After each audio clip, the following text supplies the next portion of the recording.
Does that mean, big picture wise, that we should expect more things like the Great Recession ahead? Should we expect more of this kind of boom and bust cycle? And what do you kind of see for the next 10, 15 years? And that's kind of an unfair question. Sure, but why not? I think that the U.S. will not be the sole locomotive of major decisions around the world. It will not be the source of all the capital allocation decisions, but that's not so bad. There are a number of other countries that have been world leaders at one stage. Holland comes to mind.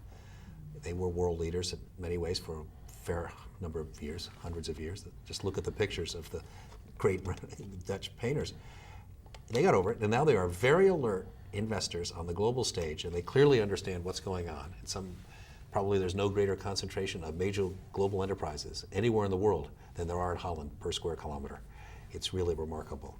And yet they don't figure on the world geopolitical stage. They're not trying to solve other people's problems with their own army. They're very, very alert. So looking forward, I think we're going to find an environment where we have to act more global rather than parochial. We're going to have to understand that there will be great other locomotives that determine world events, so we're going to have to be very good observers rather than determiners. We're going to have to be much more willing to be bilateral in our understanding, not think that we possess truth. I think we have to recognize that we lived in a particularly unusual period of time in history, and that'll be very different.